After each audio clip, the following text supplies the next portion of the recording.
Прогрессирование в отрицательных качествах. Человеческое общество состоит из отрицательных индивидов и положительных, принадлежащих к оппозиционным системам развития. То есть наше общество в этом отношении является смешанным.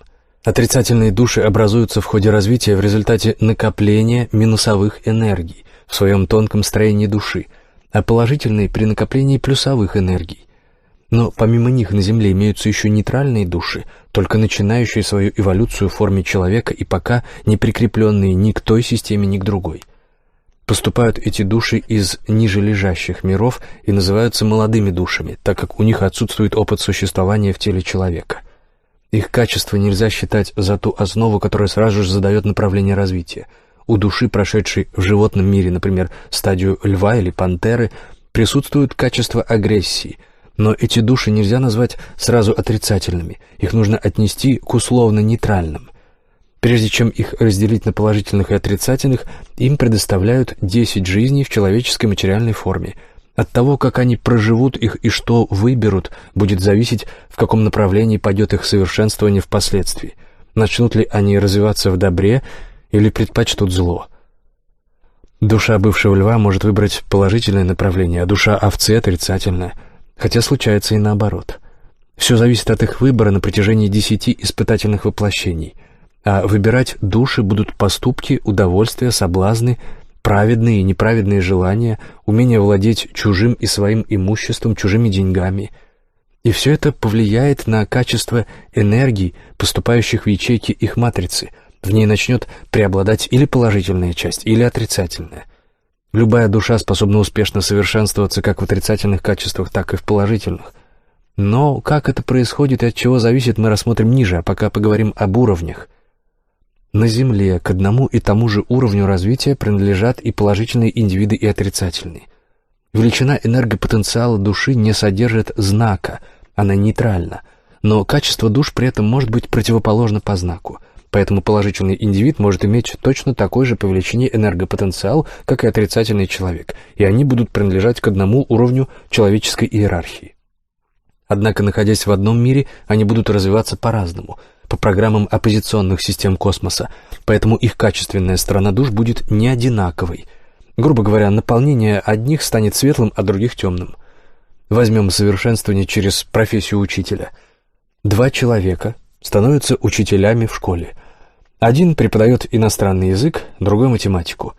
Первый за годы своей работы наработает значительный багаж положительных энергий, а второй в этой же профессии наработает отрицательные энергии. Если же рассмотреть их поведение в быту и социуме, чтобы определить, к какой системе относится каждый из них, то можно увидеть, что оба они в семье и в школьных коллективах ведут себя порядочно, справедливо, стараются жить по законам морали общества. Данный тип поведения свидетельствует о том, что они оба принадлежат божественной системе, являются людьми Бога. Оба работают с диапазоном светлых энергий. Однако к такому же уровню, но уже качественно противоположной иерархии относятся и люди, подчиняющиеся отрицательному иерарху. Они тоже могут иметь точно такой же количественный энергопотенциал, но так как он строится из темных энергий, назовем их так условно, то эти индивиды будут уже качественно совершенно другими. На Земле их трудно отличить от людей Бога, но как только они по величине энергопотенциала достигнут первого уровня оппозиционной иерархии, то станут несовместимыми с людьми положительной системы. Первые уровни иерархии Бога и отрицательного иерарха имеют индивидов с одинаковыми потенциалами, но матрицы их построены на противоположных типах энергий, светлых и темных, что порождает противоположные положительной системе качества. Например, добрый и злой, жадный и щедрый, милосердный и безжалостный. И другие неодинаковые качества – творчество, абстрактное и цифровое. Отрицательный индивид Бога отличается от отрицательного индивида дьявола наличием внутри матриц светлых и темных энергий, которые формируют позитивные и негативные качества человека. Так у положительных индивидов проявляется любовь к людям, жалость, сострадание, они оказывают нуждающимся бескорыстную помощь. Отрицательным индивидам с темными качествами присуща ненависть, равнодушие, их помощь всегда корыстна, имеет цель использовать дальше человека в своих интересах. У них чувство любви подменяется удовлетворением животных инстинктов плоти, эгоистическим стремлением владеть человеком, используя его в личных целях и для своих удовольствий. Если они живут в смешанном человеческом обществе, они подражают людям Бога, подстраиваясь под них. Подобное вводит дьявол в их личную программу с целью маскировки их среди положительных индивидов. Маскировка не позволяет молодым и средним душам распознать их, так что в итоге они оказываются под их негативным влиянием. Иерарх отрицательной системы обязательно использует каждого своего индивида не только для выполнения определенных работ на Земле, но и развращения людей Бога. Они запутывают их в жизненных ситуациях, создают им проблемы, вводят в искушение, соблазняют удовольствиями, подталкивают нарушать законы и совершать безнравственные поступки. Каждому положительному индивиду на протяжении всей его жизни неоднократно представляются люди дьявола с целью ввести их в соблазн, сбить с пути истинного, подтолкнуть к совершению ошибок. Чем ниже по уровню душа, тем больше у нее будет искусителей, расставленных по годам жизни от юности до последних дней жизни. Лучший друг человека может оказаться слугой дьявола, приставленным к нему для его развращения. И этот друг будет постоянно искушать его, предлагать покурить, избить кого-то, подстроить кому-то пакость, распить бутылку вина, станет прельщать благами и так далее в этом же духе, то есть всеми силами будет стараться сбить с пути истинного. Таковы методы переманивания душ к себе у отрицательной системы. Это борьба двух оппозиционных иерархий за кадры. Если человек наделает в результате подстрекательств много ошибок, или выберет такие действия, которые заполнят его матрицу преобладающими темными энергиями, то такая душа отдается дьяволу при моменте разделения душ после 10 проверочных воплощений. Например, некоторые виды спорта, борьбы без правил, бокс являются хорошими поставщиками душ для дьявола. Безжалостность и погоня за большими деньгами нарабатывают темные качества не только у тех, кто борется, но и у зрителей, получающих удовольствие от кровавых беспощадных зрелищ. Такие зрители тоже нарабатывают в личной матрице темной энергии. Поэтому те, кто желает идти положительным путем, должны избегать кровавых и жестоких зрелищ. Это ворота в миры дьявола. Перечислим еще ряд черт, присущих его людям и строящихся на темных энергиях. К ним относятся жестокость, мстительность, интриганство, отсутствие нежности, сочувствие к другим, лживость, подлость, жадность, корысть, расчетливость, лицемерие, эгоистичность, притворство, хитрость, надменность, презрение к людям, достижение цели любыми путями и так далее. Но одновременно они могут быть очень умны, изобретательны как в подлостях, так и технике. Они могут быть очень способными в науках и являться высококлассными специалистами в разных областях, связанных с расчетами и программированием, с техническими знаниями. Среди них есть очень умные конструкторы, полководцы, политики, руководители и общественные деятели, но они всегда качественно будут отличаться от людей Бога, и чтобы их выявить, нужны наблюдательность и знание качеств, присущих отрицательной системе. Надо заметить, что многие из них даже не знают, к какой системе космоса относятся. Выявить это можно только на основе наблюдений за ними и сопоставления с известными знаниями. Молодые и средние души, не понимая различий между добром и злом, часто подражают отрицательным людям дьявола, поэтому их можно спутать с последними. Низкие души, ни в чем еще не разбирающиеся, будут ставить перед собой ложные цели, материальные блага, деньги, крупные выигрыши и прочее, ориентируясь на преуспевающих в жизни отрицательных индивидов. А неправильно выбранные цели удлиняют время прохождения стадии развития, то есть срок пребывания души на Земле. Подражание молодых душ отрицательным индивидам приводит к тому, что их самих принимают за отрицательных. Все молодые души до 10 воплощений развиваются по одинаковым программам Бога. Различие в их развитии начинается после прохождения этих 10 жизней, то есть после разделения их по набранным за прошлое воплощения качествам. Те из них, которых Бог оставляет у себя, будут развиваться по многовариантным программам и иметь свободу выбора. А те, которых Бог передаст дьяволу за неблаговидное поведение и преобладающие в матрице негативные качества, полностью потеряют свободу выбора и начнут развиваться по жестким одновариантным программам.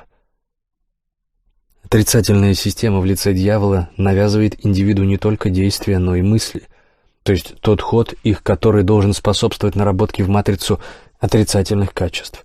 Поэтому никогда не стоит ждать от отрицательного индивида, что он раскается, это положительное действие, одумается, изменится в лучшую сторону. Он никогда не будет способен на положительное действие без внутренней корысти или маскировки себя. От него нельзя ждать благородства, жалости. Если он начнет якобы кого-то жалеть, то за этим будут стоять корысть, личные интересы или желание выглядеть в глазах других людей так, чтобы они ему доверяли. Все это закладывается ему в программу. Хочет он или нет, но будет думать в определенной ситуации, как подставить под удар друга и самому занять его место или завладеть его материальными ценностями, машиной, квартирой, сейфом с крупной суммой денег. Подобные отрицательные индивиды разрабатывают систему обмана населения, так как они первоклассные расчетчики.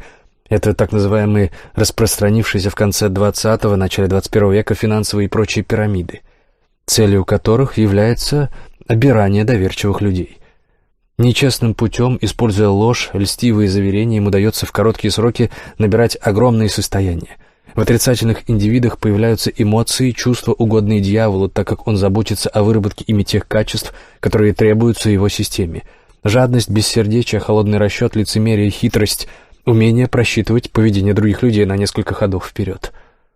Им дают определенные ситуации, в которых программа заставляет их жестко, то есть без права выбора, делать то, что вызывает в них эмоции и чувства, особенно характерные для индивидов отрицательной системы. Когда кому-то больно, у отрицательных появляется чувство удовлетворения. Им приятно видеть чужие мучения, а у положительных появляется жалость, сострадание.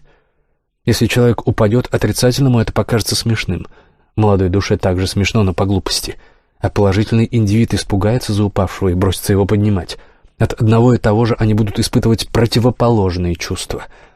И это надо учиться видеть. Приведем еще пример. Отрицательный индивид занимает руководящую должность. Его подчиненный – положительный человек, выполняет что-то не так или не в срок. Руководитель с пеной у рта начинает его ругать. Из него рекой льется агрессия, злоба, а подчиненный унижен, раздавлен. Зато начальник наработал в матрицу помимо качества агрессии чувство превосходства над другим, это тоже качество отрицательных. Он чувствует прилив сил, потому что отсосал от подчиненного необходимую ему энергию. Он сделал то, что было вписано в его программу, и наработал те качества и тот тип мышления, которые требовались для отрицательной системы. А молодая душа получила урок, что надо работать лучше или быть дисциплинированней. Каждый от ситуации извлек полезные для себя качества. А если бы на месте отрицательного руководителя был положительный, он бы повел себя иначе. Он обладает правом выбора в своих действиях, а это позволяет ему задуматься, как поступить в такой ситуации. Мягко указать на недостатки в работе подчиненного и посоветовать, как их ликвидировать. Приставить к нему временно наставника, который в дружеской форме поможет ему повысить свою квалификацию и устранить пробелы в работе. Сделать предупреждение и пригрозить лишить премии, если тот не исправится за какой-то срок. Но в любом случае положительный руководитель не станет источать убийственную для другого злобу и получать от этого удовольствие. А если в силу нервозности и случится у него срыв, и он накричит на кого-то, то будет всю ночь переживать и постарается впоследствии загладить свою несдержанность, может извиниться за нее, за несдержанность, но не за указание на неправильные действия подчиненного. Иногда во главе двух государств ставятся два отрицательных руководителя, и одного направляют на другого, развязывая войну. Оба они при этом развиваются в отрицательных качествах, так как все в их деятельности будет направлено на уничтожение противника, то есть людей. Но есть разница. Один защищает свой народ, свою территорию, а второй хочет завладеть чужим, расширить свои владения мира. Поэтому один выступает в роли защитника, а другой в роли агрессора. Именно в тонкостях поведения человека, морально-нравственных нюансах и таится главный механизм, наполняющий души одних людей светлой энергией, а души других темной. У Бога тоже имеются собственные воины, своя система защиты, поэтому защищающийся отрицательный индивид будет всегда принадлежать божественной системе, а нападающий агрессор – дьявольской.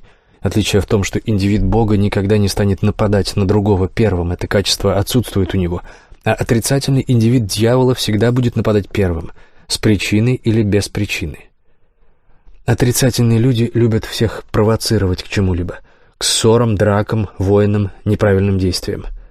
Что касается действий защиты, то она способствует наработке личностью отрицательных, но светлых энергий, а нападение отрицательных темных энергий.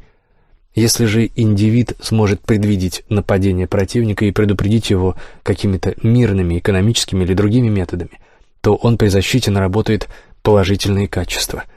Таким образом, между поведением отрицательных и положительных индивидов существуют тонкости, которые одних удерживают на пути к Богу, а других на пути к дьяволу. Прогрессирование в положительных качествах. Положительные души развиваются по божественным программам, включающим в себя элемент выбора. Они выбирают желания, действия, развитие чувств, направленность знаний, мыслей, искушения, поступки, хорошие или плохие. Одни из своих желаний они могут реализовать, другие способны подавить по своему выбору. Индивид может думать об одном и о другом, противоположном первому, а индивиды отрицательного иерарха будут думать только о том, что заложено в его программу и угодно только дьяволу. У душ, развивающихся в положительной системе, эмоции, чувства, вспыхивающие в них, тоже являются выборными, потому что зависят от поступков, выбираемых человеком в ситуациях. Если он сходит на концерт классической музыки, в нем заработают положительные эмоции и чувства. А если пойдет смотреть на борьбу, в нем пробудятся отрицательные чувства и эмоции агрессии. Таким образом, все положительные души способны действовать по своему разумению и воле. Отрицательный индивид ни за что не пойдет на классический концерт, потому что у него вписано в программу воспитание других эмоций, и он лучше будет смотреть боевик или фильм ужасов. За счет совершаемого выбора одни души набирают в своей триединой матрице больше положительных энергий, другие — отрицательных. При переходе с уровня на уровень души, находящиеся под опекой божественной системы, ведут себя по-разному. Одни, сразу прочувствовав на себе на нижних уровнях силу зла, жестокости и несправедливости, навсегда запоминают данный опыт и всеми силами стараются держаться за все положительное. Целью их жизни становится выбор положительных тенденций, совершенствование в многообразии жизненных ситуаций.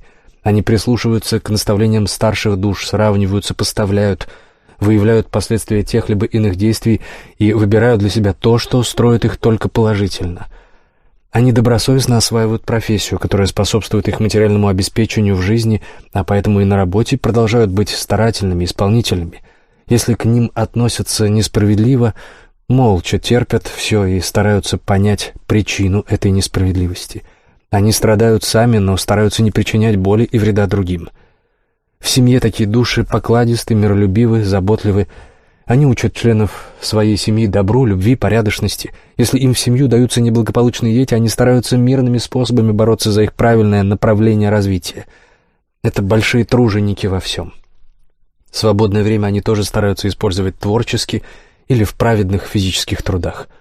Многих из них не оторвешь от земельных участков, так как они любят выращивать овощи, фрукты, цветы. Более высокие положительные уровни человека в свободное время пытаются сами что-то мастерить, сочинять. Многие пишут стихи, рассказы, музыку для себя и родных, рисуют картины, занимаются прикладным искусством, изучают технику и занимаются изобретательством. Некоторые увлекаются более высокими видами спорта.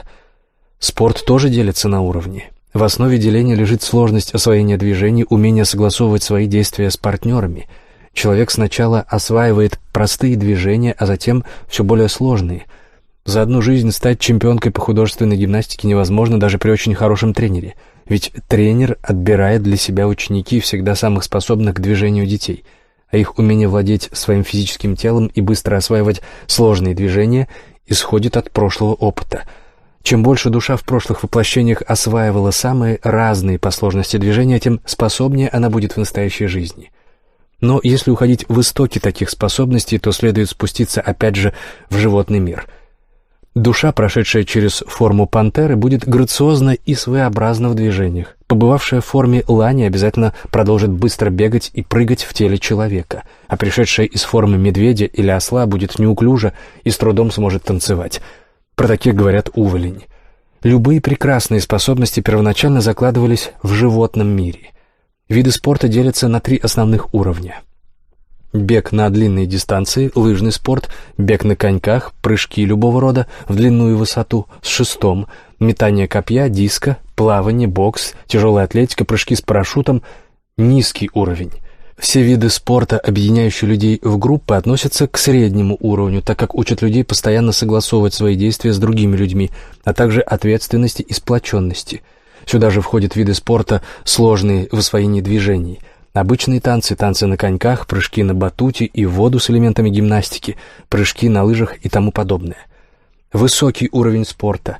Все виды гимнастики, в том числе и цирковая, балет, высший пилотаж – это сложные движения, связанные с управлением машиной, а это еще труднее, чем управление своим телом. И как было указано выше, в зависимости от того, на каких чувствах и эмоциях человек концентрируется в спорте, он будет нарабатывать от них или положительные, или отрицательные качества. Если он начнет получать удовольствие от таких низких типов спорта, как бокс и борьба, концентрируя внимание на агрессии и уничтожении противника, станет набирать одни энергии, а если сконцентрируется на благородных видах спорта и честном достижении победы, начнет набирать другие энергии. Это надо не забывать. Если в спорте начинают использовать нечестные приемы ради получения первых мест, допинги, интриги, ложь, то вместо положительных качеств человек начинает нарабатывать отрицательные качества. Элементы морали начинают разделять поступки человека на положительные и отрицательные качества, потому что если человек поступает честно, он преобразовывает физический спектр энергии в положительное качество, а когда нечестно — в отрицательное. Этот механизм заложен внутри его, в матрице законов, и никого, кроме себя, обмануть он не сможет. Спорт задает положительное направление развития молодым душам. Особенно он хорош для молодежи. Покорение горных вершин, путешествия на байдарках по рекам, парашютный спорт, плавание под водой — это все его новые виды, которые родились только в 20 веке и сразу же стали доступны миллионам людей. Они прекрасно развивают силу воли, выносливость, умение достичь поставленной цели, смелость, чувство единства с другими людьми. Кроме того, для людей высоких уровней спорт — способ укрепления и поддержки здоровья физического тела, разрядки, снятия стресса и напряжения. А это остается важным для любого человека, пока он не научился это делать другими способами. Методов совершенствования душ в положительном направлении помимо спорта множество, но обязательно к ним присоединяются нормы морали и нравственности.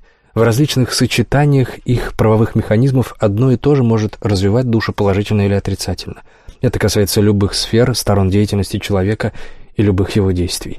Даже когда индивид идет по улице, он или соблюдает человеческие нормы, или не соблюдает. Он может торопиться, перегонять людей, натыкаться на них при невнимании, плевать на землю, оскорбляя тем самым людей культурных и высокодуховных. Пока он пройдет от дома до работы или института, он способен нарушить правила нормальных взаимоотношений с пешеходами сотни раз. Например, один наш знакомый, недавно побывавший в Париже, рассказывал, что там, когда кто-то обгоняет тебя на улице, то извиняется. Он как бы таким своим действием, обгоном беспокоит тебя, создает нервозность в потоке движения людей и потенциально может создать угрозу для пешеходов, так как никто не застрахован от столкновения. Но извинения говорят о высоте культуры такого человека. Он понимает, что нарушает определенные нормы и заранее просит прощения. У него есть очень важное качество — осознание нарушения определенных закономерностей. А у большинства прочих людей такого осознания еще нет. Для них нормой является самый низкий уровень поведения — ругаться матом или говорить очень громко, кричать, плеваться на улице и так далее. А это все от дикости нравов, от низости их уровня развития. Им потребуется еще 20 жизней, чтобы достигнуть понимания извиняющегося при обгоне человека. Низкие индивиды понятия не имеют, что даже пребывание на улице требует использования правил и норм поведения. И когда они их не применяют, то нарабатывают во временную оболочку грязные энергии. За счет этого им дают шанс исправиться и осознать свои ошибки, так как временные оболочки будут сброшены, а душа останется чистой. Но когда подобные нарушения будут повторяться от жизни к жизни, то они начнут вырабатывать в индивиде отрицательные качества, что создаст угрозу передачи нарушителя в отрицательную систему. Или возьмем другой пример. Допустим, человек занимается артистической деятельностью. Пока он все выполняет по законам высшей морали, честно, его матрица будет заполняться положительными энергиями. Но как только он ввязывается в интриги ради получения лучшей роли, большой зарплаты, или если это женщина, она может начать заигрывать с режиссером, набиться ему в любовнице, то начнет нарабатывать свою матрицу отрицательной энергии. А эти отрицательные энергии приступают к построению в матрице таких качеств, как бесчестность, развращенность, зависть, жадность к деньгам, карьеризм, жажда славы, гордыня, себелюбие, качество собственного превосходства над всеми и так далее. Стоит нарушить нормы морали, и в человеке зародится столько отрицательных начал, что потом не одну жизнь с ними придется бороться. А если и в ряде последующих воплощений человек будет продолжать аналогично нарушать нормы морали, то эти отрицательные качества продолжат совершенствоваться и в конце концов приведут индивида в отрицательную систему.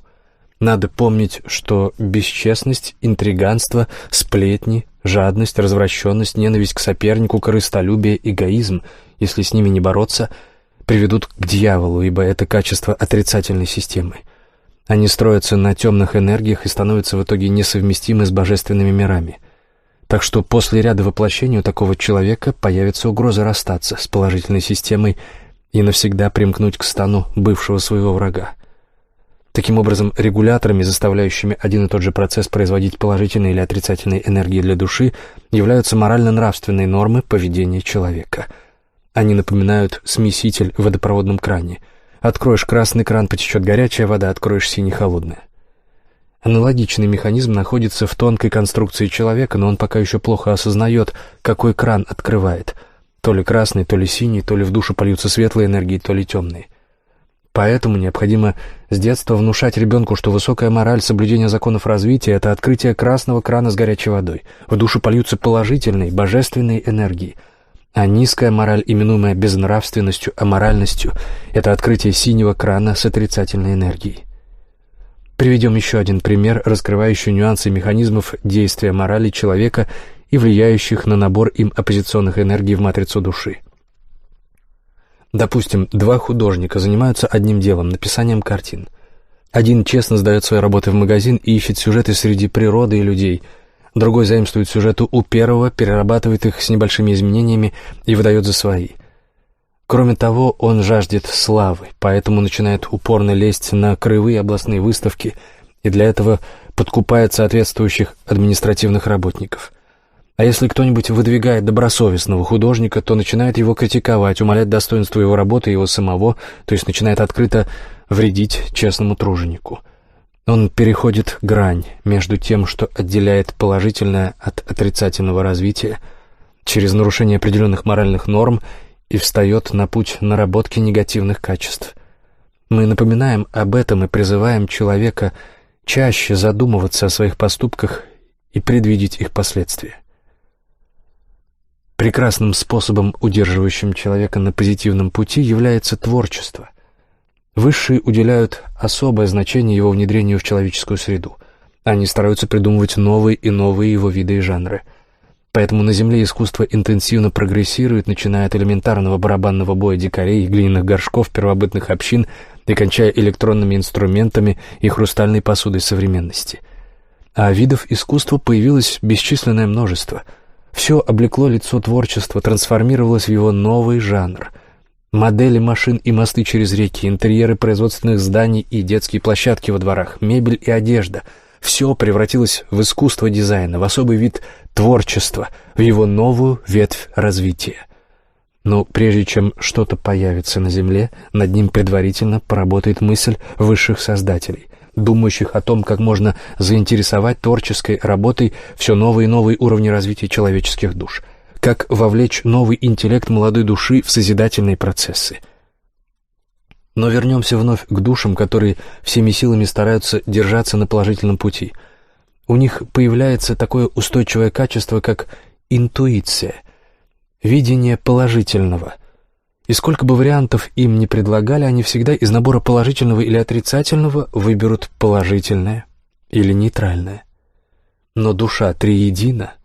Она состоит из положительной части и отрицательной, которые по законам развития должны выдерживать между собой определенные закономерные соотношения энергопотенциалов. Поэтому для гармоничного развития личности и правильного построения триединой основы матрицы высшие иногда на жесткой основе включают таким положительным душам процессы, с помощью которых происходит наработка ими отрицательных, светлых энергий в отрицательную часть матрицы души. Так изучение и использование тригонометрии, геометрии, физики, математики, а также программирование, конструирование, преподавание этих предметов и дальнейшая их разработка связаны с набором отрицательных энергий в ячейке матрицы. Это высокие технологии, на основе которых развиваются божественные души на средних и далее уровнях. Но через эти же технологии совершенствуются на Земле и души, принадлежащие отрицательному иерарху. Они тоже должны быть высокоразвитыми, интеллектуальными, должны уметь понимать происходящее вокруг социальные и мировые процессы. Отличие в совершенствовании получается за счет развития в иных законодательных процессах и использования расчетных механизмов в самих тонких телах, которые ведут преобразование энергии от действий и мыслительной деятельности человека через множественный ряд цифровых операций. То есть тонкое строение положительных и отрицательных индивидов отличается между собой, и преобразования получаются разными. Мыслительные процессы у них работают через числовую деятельность, а у положительных индивидов – через образные понятия. Какие еще отличия вводит отрицательная система, чтобы удержать своих подопечных в земном мире в своем подчинении? Ведь если не ввести некоторых ограничений, то и отрицательные индивиды на определенных этапах развития захотят вернуться в положительную систему. Отрицательная система для своих индивидов задает жесткие одновариантные программы, которые не позволяют делать шаг в сторону положительной системы, а также закладывает во временные оболочки механизмы, позволяющие формировать молодую душу в тех энергиях, которые требуются отрицательной системе. Это делается для перестраховки, чтобы не позволить молодой душе непроизвольно набрать светлые энергии при просмотре телепередач или прослушивании концертов по радио. К тому же надо вспомнить, что душа, переданная в отрицательную систему, содержит в матрице наряду с отрицательными энергиями и положительные, и мыслительные процессы у нее пока работают образно, а их требуется перевести на цифровую основу. Поэтому отрицательному иерарху приходится искусственно, принудительно формировать отрицательный тип мышления у молодых душ, закладывая свои счетные механизмы в их будущий разум. Одной программы для формирования отрицательного типа мышления недостаточно, так что на средних и высоких уровнях развития для отрицательных индивидов используются особые технологии, вводимые в процессы обучения в программы жизни и тонкое строение. Говорится только для Земли. Так что временные, а соответственно и постоянные оболочки у положительных и отрицательных индивидов строятся по-разному и формируют два противоположных типа мышления и качества душ. Отрицательный иерарх заботится о высоком профессионализме своих душ, и им приходится очень много учиться и работать. Поэтому лентяи пусть не надеются, что, перейдя в отрицательную систему, они продолжат бездельничать и развлекаться. Им придется работать в 5 раз больше, чем положительной душе. Ввиду того, что отрицательный иерарх использует безвариантные программы, его индивиды обгоняют в прогрессировании положительных индивидов, начинающих старт одновременно с ними, после разделения душ на оппозиционные системы. Дьявол уже на Земле включает для своих душ механизмы ускоренного развития. Напомню, что положительные индивиды начинают отставать в развитии по причине наличия свободы выбора в их программах. А выбор они делают обычно неправильно, много ошибаются, грешат, а поэтому строят себя неправильно. Поэтому их через карму приходится возвращать к прошлым ситуациям до тех пор, пока они не сделают правильные построения в своей матрице. Механизм кармы помогает корректировать тонкие строения души положительного человека, привлекая к этому его осознание происходящего. Но, как мы упоминали выше, положительные души тоже периодически приходится заставлять нарабатывать отрицательные энергии для своей триединой души не по своему выбору, а по программе, жестко вовлекающей их в определенные обстоятельства жизни. Но подобные периоды бывают временны, а у отрицательных индивидов жесткая система вовлечения действует на протяжении всей их жизни. И при этом у положительных не отменяются свободы при выборе других каких-то действий. Однако жесткие моменты в развитии положительных индивидов нужно понимать правильно, ведь Богу тоже нужны для своих миров и конструкторы, и проектировщики, и программисты, создающие его прекрасные миры, планеты, галактики, звездные и другие системы, то есть требуются специалисты широкого профиля. Поэтому Бог вынужден планировать заранее, какие специалисты требуются ему для того либо иного мира, чтобы заранее начать делать в тонких телах нужные построения. Чуть ли не до середины иерархии человечества индивиды еще не в состоянии осознать, что им требуется осваивать и в каком объеме, поэтому приходится и положительной системе включать элементы жесткого развития для своих душ. Но когда у душ развивается в достаточной мере высшая сознательность и разум, способный видеть перспективы мирового развития, то им самим предоставляется право выбирать дальнейшие тенденции совершенствования в некоторых отрицательных качествах. Но эти качества будут строиться из светлых энергий. Здесь надо зафиксировать внимание слушателя на таких тонкостях, которые создают путаницу в понятиях. Не все отрицательные энергии негативны. Отрицательные энергии на низких уровнях земной иерархии негативны от таких действий человека, как убийство, садизм, издевательство, жадность, подлость, мстительность, разрушение и так далее. А на средних уровнях отрицательные энергии от занятий человека программированием, конструированием и прочими полезными делами будут позитивны. Они связаны с приобретением индивидом свойств и качеств, угодных Богу.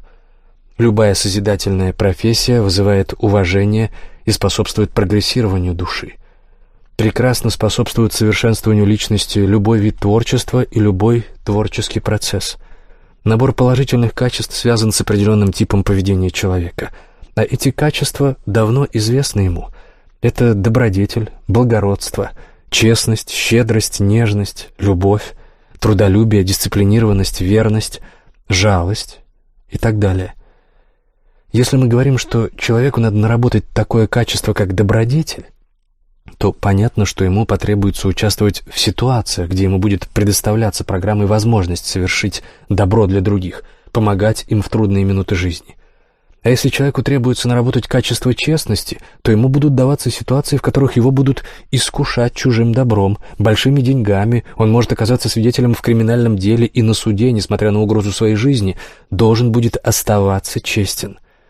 То есть мы видим, как наработка нужного качества вынуждает человека, во-первых, участвовать в конкретных ситуациях, и, во-вторых, он должен вести себя в них строго определенным образом, иначе качество строиться не будет.